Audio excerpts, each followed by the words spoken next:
Hey guys, Jason Cardamone here, and today we are going to be talking about never giving up on your dreams. And as you guys may have figured out, you see me wearing a lot of soccer gear, Adidas, everything, all kinds of soccer stuff on a regular basis. And that's because I've played soccer for 30 years of my life. And so throughout those years, I've coached for over 10 years, I played 30 years. I played indoor soccer, outdoor soccer, 3-on-3, all kinds of, I've done everything you can do in soccer basically. I played on the beach in Mexico. But I literally know hundreds and hundreds of people, if not 1,000 people by first name basis. So I want to tell you the story of somebody that I know through soccer that never gave up on their dreams. And see if you can relate to that. So this boy, it's a boy, and when he was younger, he was always one of the kind of the shorter or the skinnier players. So almost like if you guys have seen the movie Rudy, kind of picture someone of that, where he's just, a little shorter, a little skinnier than everybody else, all the other players around. And very shy when he was young. And so, coming up his young years, 6, 7, 8, 9, 10, he was absolutely not one of the star players, and in fact he wasn't even in the top half of the team. He was just on the team. Occasionally he told me about how a couple years where his dad coached him, so he kept playing, and then he found this other coach he liked a lot, so he kept playing with that guy. And when he was around 13 years old, his parents actually moved to a brand new school. And he was leaving elementary school and going into junior high or middle school. And so it was a huge transition for him. And as he moved and he's going to this new school, he knows nobody at all. All his old best friends were in the old neighborhood. And so really all he had was soccer. Really all he had was soccer and video games. Because he kind of moved out in this place where there is bigger, like they were on like 2 to 5 acre lots all around. There just wasn't very many people in this area, so he didn't make a lot of friends, especially because he was so shy. So basically, after school every day, he just starts to play soccer more and more with his, I think he said he used to kick up against his garage door or something. And he told me about, broken lights, broken windows, all kinds of things, because he would kick the ball, and instead of hitting the garage, you'd go hit the lamppost or something and shatter the light. And how his parents would get upset and start yelling at him. But what was really interesting is that right around that time is also when he moved to competitive soccer from recreational. And that's when it starts to, where you start traveling around and you're playing again. It's a higher level of competition, where in recreation it's kind of every player gets equal playing time and it's kind of all fair. Competitive is more like the best players start every game, the very best players play the whole game, and some players don't get to play at all depending on the coach and the team and what have you. So as this kid was moving, 13, yeah, still a kid, so as this kid, teenager I guess we could call him, as he's moving in to go up to this competitive level, he tries out with his best friend that he was playing recreational soccer with, and they try out for the couple local teams. One of the local teams was like one of the top teams in the state, and the other team was like below average, like in the bottom 20 or 30% of teams. And so both of them make the lower team, but this guy's best friend made that top level team, and he didn't. He was actually offered, that top level team had another like sister team associated with it that was also in a similar level to this other team he made. And so he chose to go with this team, and it was strictly because he really liked the coach over in this team. And this continued on for a couple years, where he would just go home from school, practice soccer, and even though he was still one of the smallest kids on the team, both, weight-wise and height-wise, he still, because he was practicing every day, he began to excel. And just after a year or so on this team, he became captain of the entire team. And not only did the team move up divisions, but not only was he also captain, he became the leading scorer in the entire team, and I think in the entire league that they had moved up into. So now they're in the middle of all the teams in the state. He's one of the top players on this team, and even at this level statewide. And he had confidence on the soccer field, but outside of the field, like in school and social life, he was still pretty shy. And so as he's getting older, he gets into high school. I think he probably went when he's about 15 or 16. 15 years. 15 to 17, he goes to high school, those 3 years. And he's on an extremely good high school team. And they have all these players that were on that really good team I told you about, plus a couple other just amazing teams in the area. They are actually one of the best high school teams in the entire nation his junior and his senior year.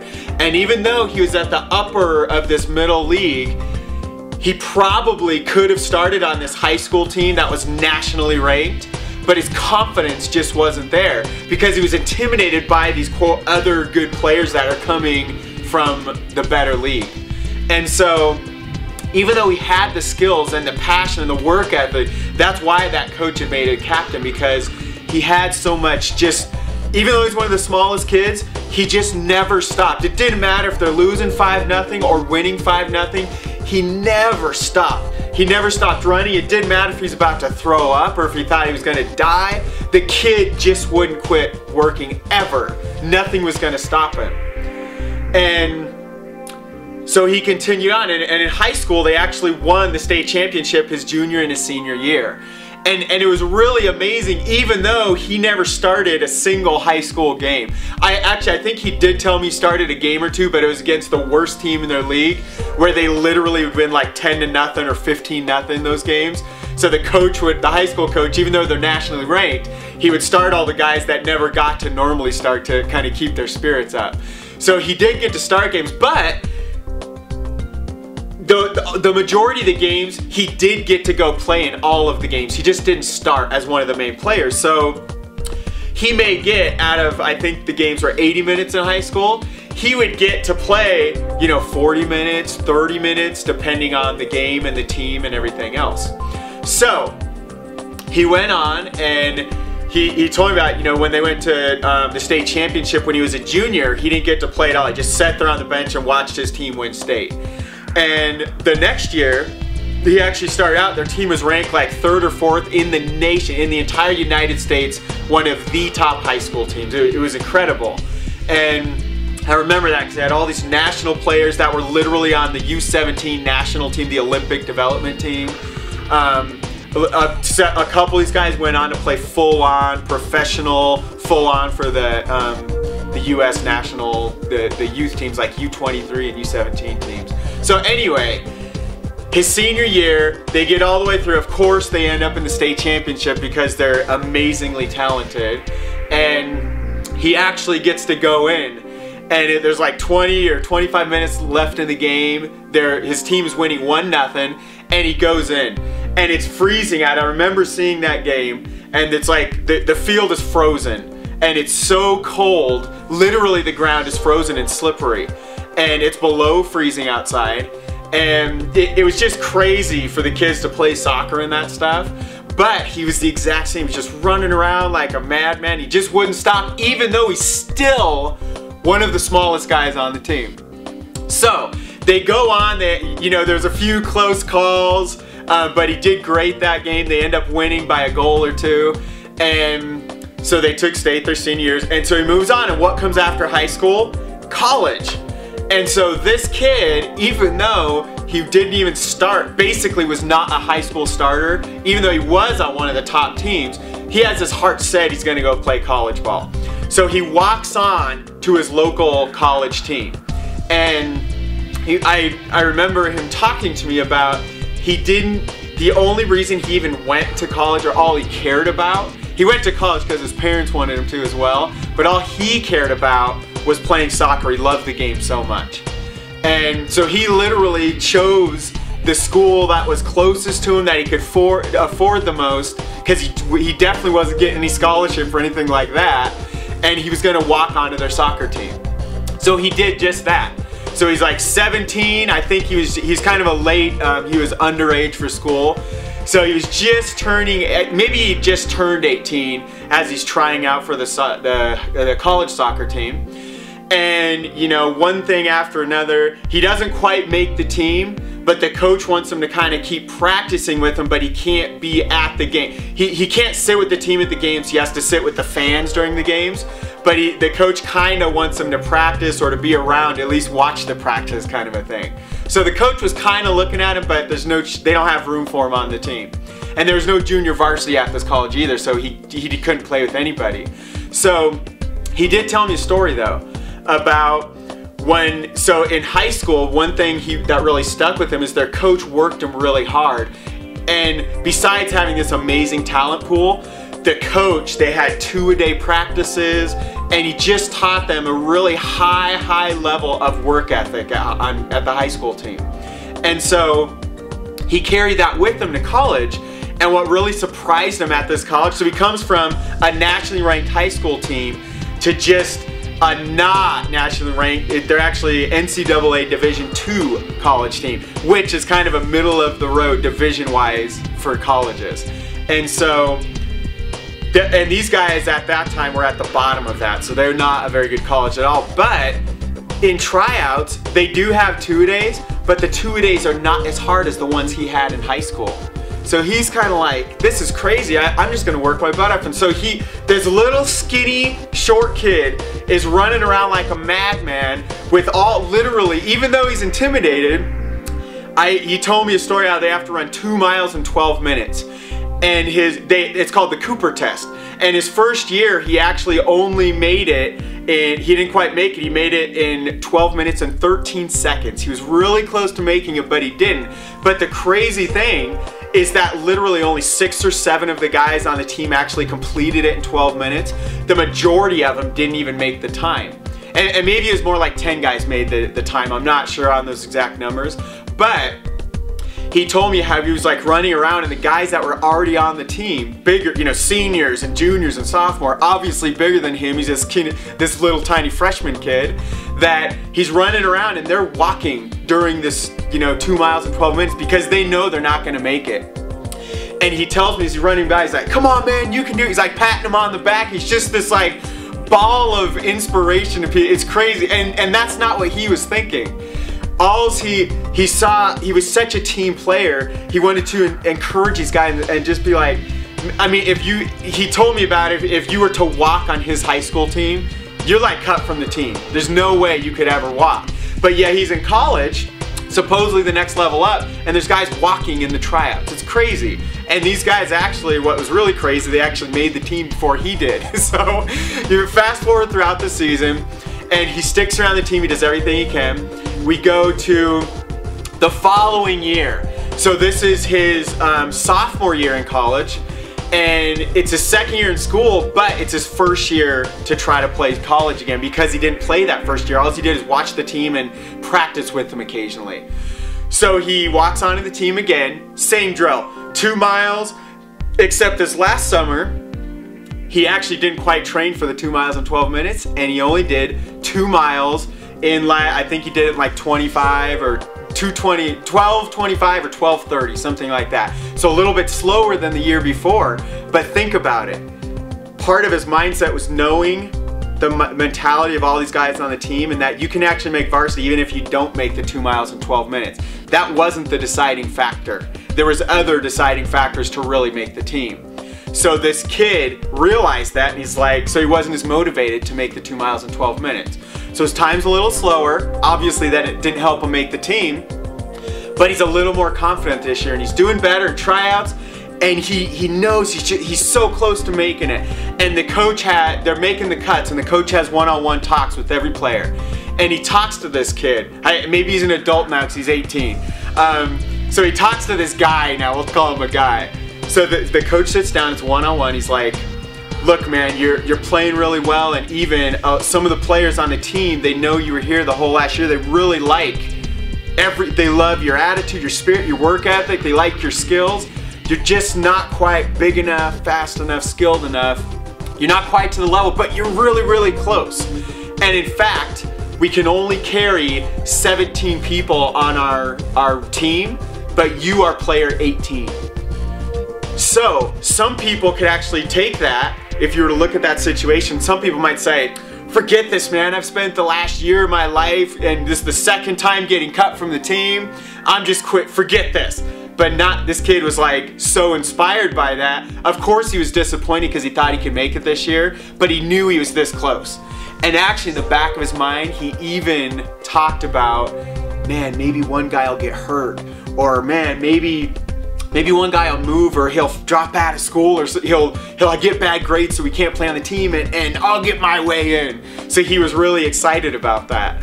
And even though that's not a good thing and he loved people, you know, this, like the little secret things he told me about in the back of his mind.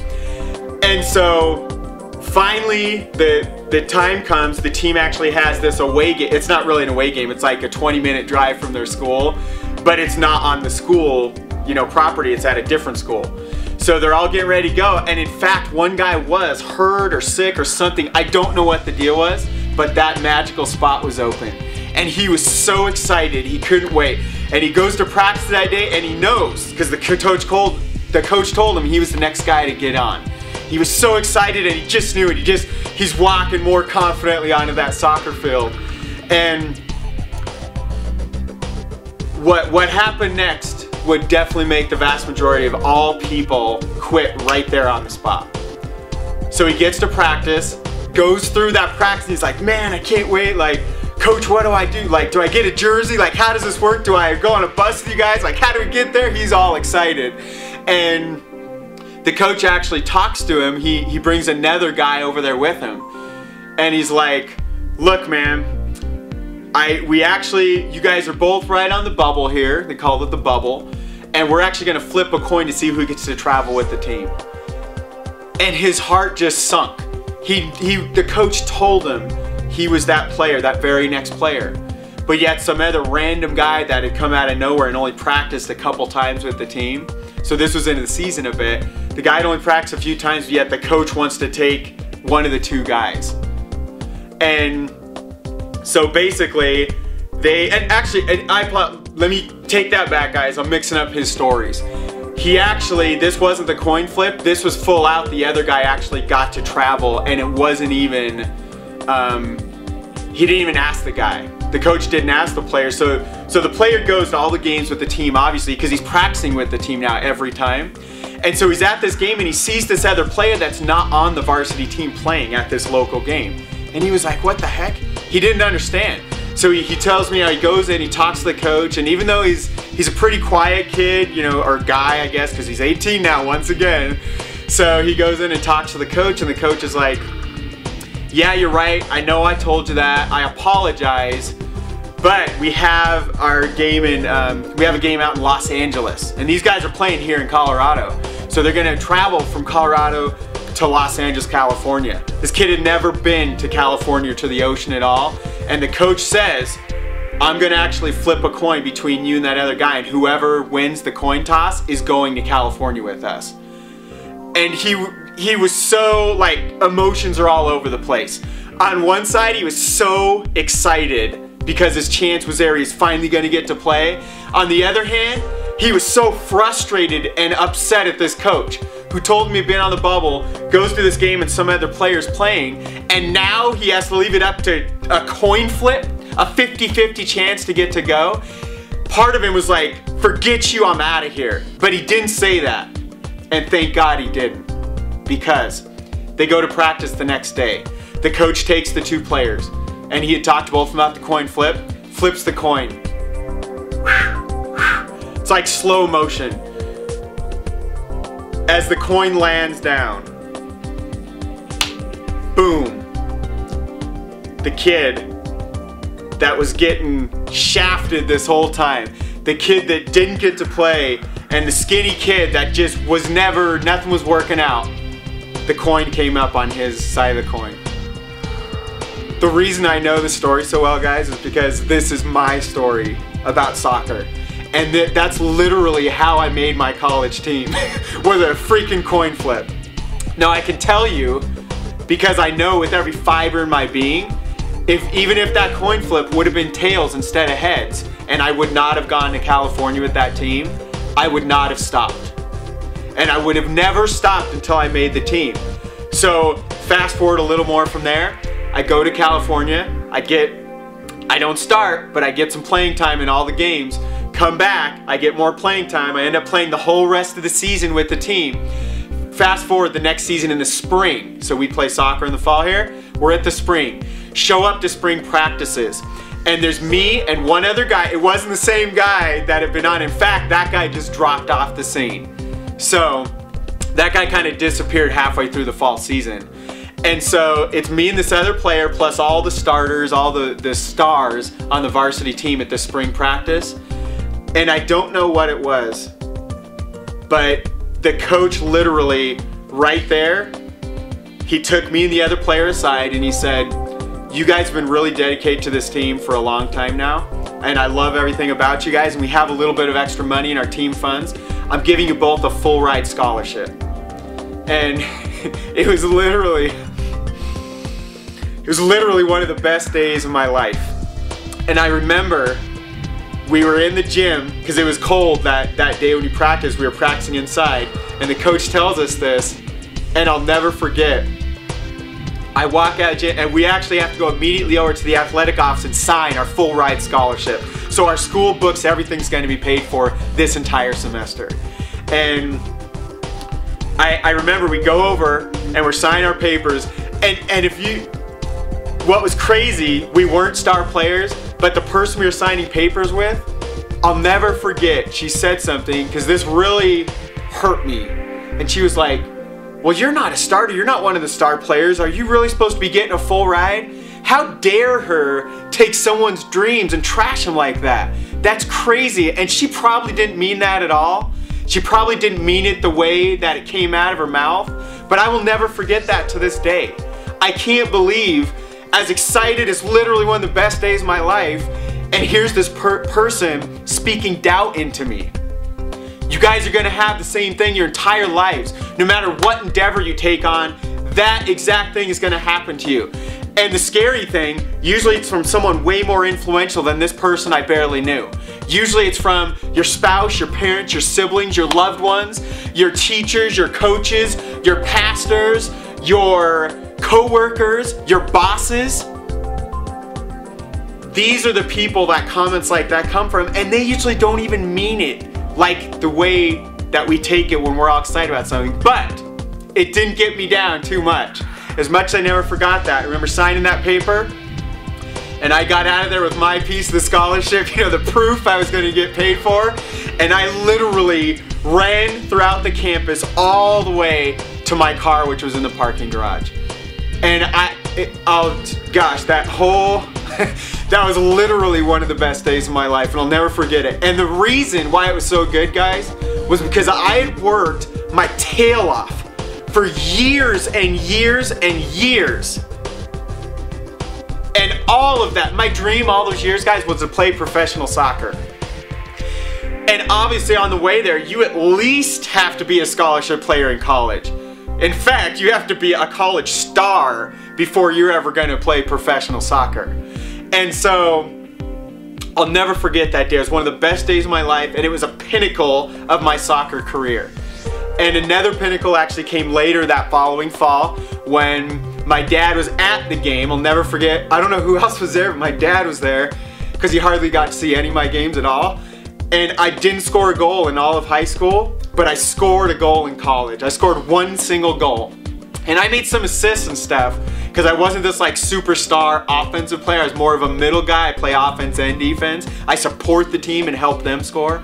But I'll never forget that because I scored a goal. My dad was at the game. That was another one of the best points of my career because I had gone from a leading scorer in that competitive team way back in the years to high school never scoring a goal, and college so far never scoring a goal. So all these little wins all build up. And so I'm not going to go much further than that. You know, I went on, I actually did play semi-professional, and I didn't quite go pro, and the reason was because, yes, the four-letter bad word, I quit. And in fact, I didn't quit. I actually got cut from my semi-professional team, but I chose to walk away and not pursue it anymore. And that's because I realized all those years, the biggest part of my dream was to play in front of this huge stadium with all these fans all around. And it wasn't because I want to be like the star of the show, it's because I wanted to inspire people. It's because I wanted them to see this guy on the pitch, like Rudy Rudiger. I wanted to see him that he's, you know, and I'm 5'9", 150 pounds, guys, so just like 5 foot 9 inches. I don't know what that means. You know, in metric, you have to go Google it, but it's basically 69 inches tall, 150 pounds heavy, but the vast majority of professional guys are like 160 on the lowest end, maybe 150 for the ultra tiny guys. Height-wise, I'm just slightly above average. I'm definitely not one of the shortest players, but I'm definitely not quite average as far as soccer goes. But none of that matters. How could someone from my background that was always one of the smaller players that quite frankly sucked as a kid, how could they go to making and getting playing time on a nationally ranked high school team, to getting a college scholarship, to playing semi-professional? This little kid. How could that happen? This little kid that was horrible at soccer. That's because of the success formula. Success equals skills multiplied by action. What he did was practice. He took so much action it was ridiculous. And then you know what he did? He took even more action. What was crazy is that skill-wise, he didn't have the best coaches in the world. Even at some of his different levels, the coaches weren't like the top high school or top college coaches in the country, things like that. They were good, they had their own strengths. My competitive coach was the most amazing on the psychological side of the game, but he actually came from a basketball background and a karate background. He was like a 13th or something degree black belt, amazing. I love that man. But all these coaches had their strengths, but none of them was like this amazing soccer coach.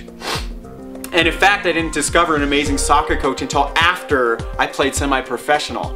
And if I would have found him before, I have zero shadows of a doubt in any corner of my mind, I would have full on been a star in college and professional if I would have had even more solid coaching, because I didn't know any better. I didn't know you need to seek out great mentors and coaches back then. But here's the point, guys. Way back, let's rewind all the way back to when we started. This kid I was telling you about that turns out to be me, that don't you dare ever give up on your dreams. Because I told you about a couple of times I had especially to give up on my dreams, you know, those times especially, you know, flipping coins and all this crap when I was already supposed to be the first player on, and even literally there's players from the team telling coach like, man, we love that Jason guy, we want him on the team. But for whatever reasons, he still wanted to flip coins and stuff like that. I am so thankful to him, and may he rest in peace. He passed away a couple of years ago. I am so thankful to that gentleman for giving me that scholarship, because that changed my whole life. And everything, at that point in my life, all I cared about was soccer.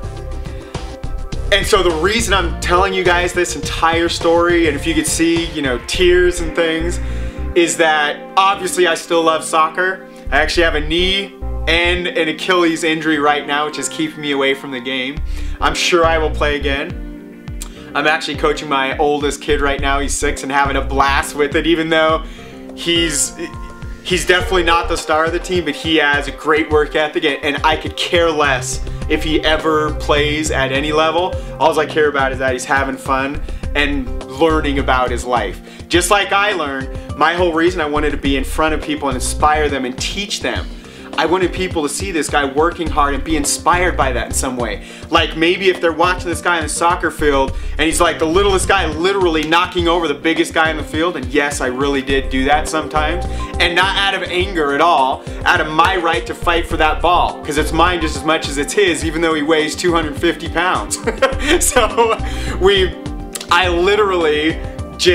I went full out, guys, and I can't believe I didn't have way more injuries throughout my career, especially considering my size and how aggressively I would play. Because I never gave up, and I never, you know, if there's a 50-50 ball, there's a good chance I'm getting it, because that's my ball. And it didn't matter how big anybody is. So I wanted people to be inspired. They see a guy like that, and maybe they're at work the next day and they're like, man, that was amazing. I can't believe he's doing that. Maybe I'll work a little harder today. Or what was really my destiny, I just didn't know it at the time, marketing online, helping people online, serving people. Here we are through video on the internet. Thousands of people watching videos like this that now I can teach lessons and provide value to, that maybe you go to work the next day and you work a little harder, you put in a little bit more effort, you use your heart a little bit more. You don't quit when you really want to quit. Maybe you apply that same thing to your family. Maybe you apply the same thing to your business. Maybe you're trying to be an online marketer. Maybe you're trying to do internet network marketing. Anything, whatever you're trying to do, pursue a business opportunity. I guarantee you, if you never quit, you're going to succeed. It's just a matter of how many times you're going to get your butt knocked down onto the ground. Are you going to get back up? I could have pointed out dozens and dozens, probably 100 times throughout my life that I easily could have walked from the game of soccer. But what was bigger was my desire.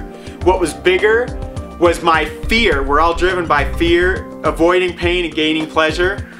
So my fear or pain was that I wouldn't get to inspire people. I didn't even know that, guys. I just wanted to play professional soccer. I didn't even know I wanted to inspire people so much. It was way deep in the deepest parts of my mind and my heart, and I didn't even consciously realize that at that time.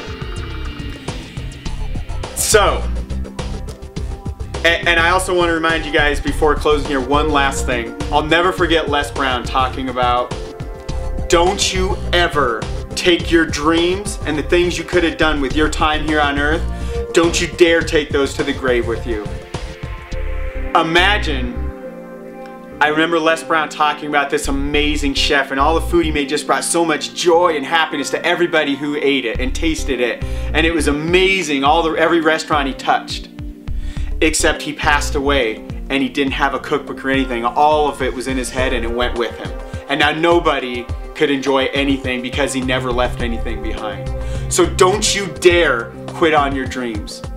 Don't you dare choose to not make that product. Find out what you want to do, go take action on things, and along the way you have to have some faith. You're gonna figure it out as you get there. I didn't know playing soccer for 30 years, maybe towards the end, not those first 20 years, I didn't know that I was supposed to be doing marketing and creating videos online and teaching and training people and helping them, inspiring, loving people. I didn't know that. I didn't know that the purpose of my life is to love, to enjoy the journey, and to inspire, teach, and serve others. I didn't know that back then. Maybe you don't know exactly where you're supposed to be going right now, but you're gonna figure it out along the way. And don't you dare take those dreams with you to the grave. Fast forward, close your eyes right now. I want you to fast forward. Go 20, 30, 40 years into your life. I want you to lie there on your dying bed. 50 years, 60 years, wherever you're at. I want you to be there. All your family, your loved ones are all around you. And I want you to look back upon your life. And all you did your whole life was do the exact same stuff you're doing right now.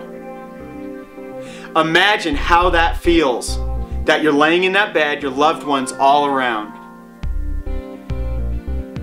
And all you have to show for it is exactly what you have today. The next 20, 30, 40, 60, 50, 80 years of your life are exactly like your life is today. That's not what you were meant to be. Don't be like the 95 to 98% of everybody who doesn't even come close to their fullest God-given potential. Don't stop fighting for your dreams, ever. Don't you dare take those dreams to the grave with you. The world can't afford for that. Our world's really struggling, guys, and I don't care where you're at, what country, I don't care what religion or sex or age you are, look around the world. Obviously, the world needs our help. And it is not helped by us living the same life of mediocrity and just going through doing nothing. The way the world is helped is by you digging in, fighting for your dreams, getting knocked down, and getting back up. Dennis Waitley says, failure is the fertilizer to success. You must fail. That is exactly the fertilizer that goes on. You have to fail to succeed. So go out there and fail. Go out there and get knocked on the ground. The key is get back up and go after your dreams. Don't you dare ever quit. If you ever need any help, you leave a comment right below this video. I guarantee you, for as long as I live, I will find these comments. And if you need any advice or help, if you're just having a down day, you put a comment down there. If you're inspired by this, go take massive action right now to your ultimate success, and God bless. Go do it, guys. Go reach your dreams.